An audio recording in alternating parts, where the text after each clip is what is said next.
Alright, today we're going to learn how to paint this painting in a style I call Dazzling Drips.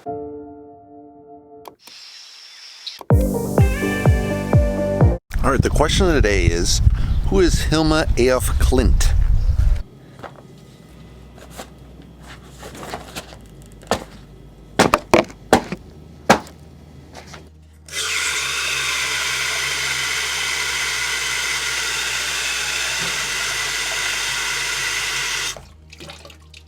Alright, let's run through the colors. Queen Red, Pearly Red Dark, Red Oxide, Cad Yellow, Primary Yellow, Ultramarine Blue, Phthalo Blue, Phthalo Green, Turquoise, Mars Black, Titanium White. Alright, today we're going to do a painting in a style I call Dazzling Drips.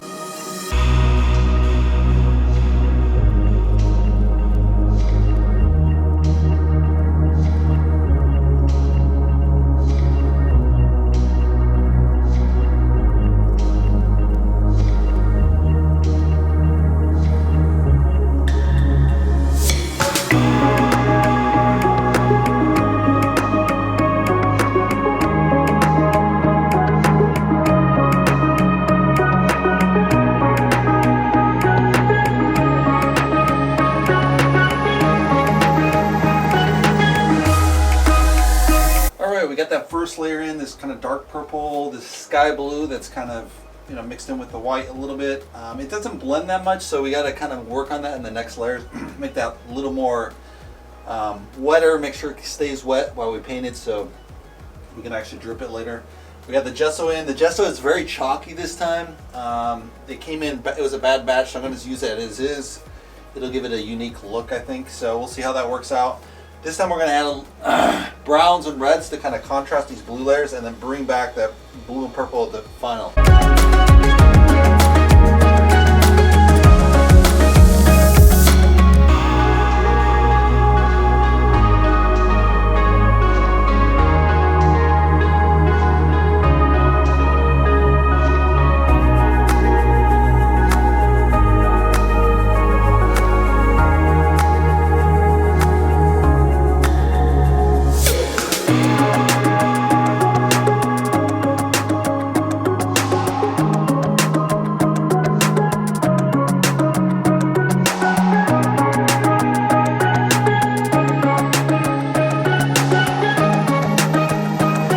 We got those red layers in here with a little bit of yellow kind of pulling through there, so we have a little bit, maybe we covered a little bit too much in the blue. We just have a little bit here and there, but enough to kind of build up that texture. We got the white coming through here, some of the blue streaks coming through. Maybe I should add a little bit more, it's pretty subtle, but again, we have the white coming through, working its way through, the yellow, a little bit of bleed through here. It's a little bit better here, I'd say, on the bleed through. And we got some drips, a little bit of bleed here, but not much. So what we're going to do now is add that purple back in. I think it's pretty dry. There's some areas that are still wet, like the gesso. I might just scrape it off first. And then we'll add the purple and light blue and then see what happens on this layer.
Hilma A.F. Klint was an abstract painter who never showed her artwork during her lifetime. Now, interesting enough, the reason why she didn't show it was not because she didn't try. Actually, she actually hid the work.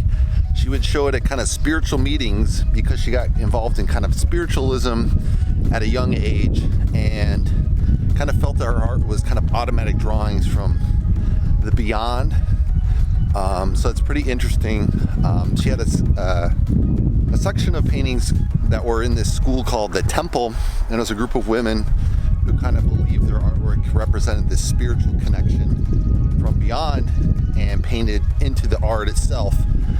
So she has this really interesting abstract work, and in her will, you know, since she'd only really shown this at spiritual meetings, no one knew it in the art world at all.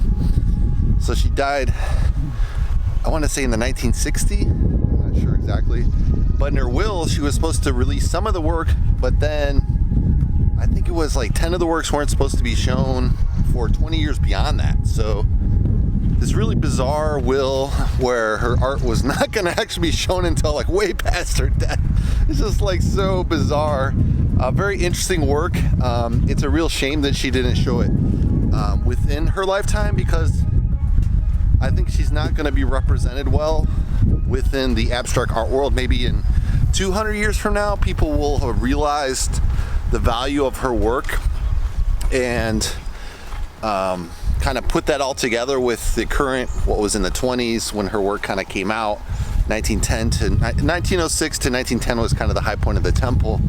So I think, you know, in 200 years from now, people all put it together with the same time period as Clay and Matisse and Picasso and all that bit. Because she didn't have the fame in her lifetime, it's not going to be put together like that probably for another 200 years. So I wouldn't encourage artists to do that, but it is a really interesting way to kind of present the work where it's going to be out of place 50, 60 years later, and it's only after, you know, again, in a century or two, that'll be all put together right in the 20th century. But it's really interesting that it wasn't included within her lifetime at all with art exhibits at all. And that's who she was. Thanks for watching. All right, we just finished the painting. Let's take a closer look.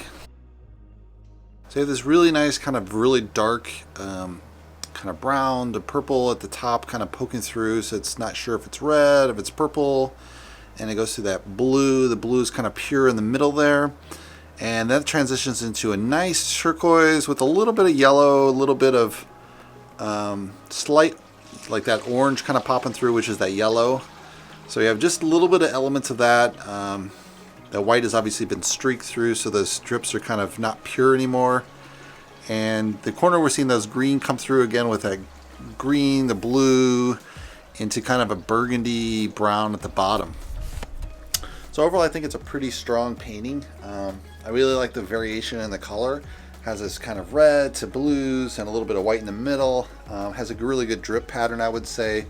I am tempted to kind of darken those edges to make it even more bolder, but I think it's enough. It goes from kind of a dark mid-tone to a light, obviously, in the middle. So you have the really light to, you know, really pretty dark mid-tone, but not exactly a really dark color. It probably reads close to really dark, not a black, but a really dark charcoal gray. So I think I'm okay with that.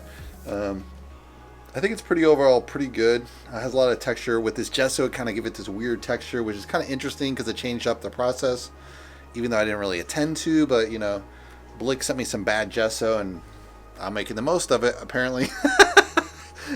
Anyway, hope you guys like it. Give me a thumbs up. If you'd like to see the full version, that'll be on my Patreon account. If you'd like to subscribe, you can subscribe below.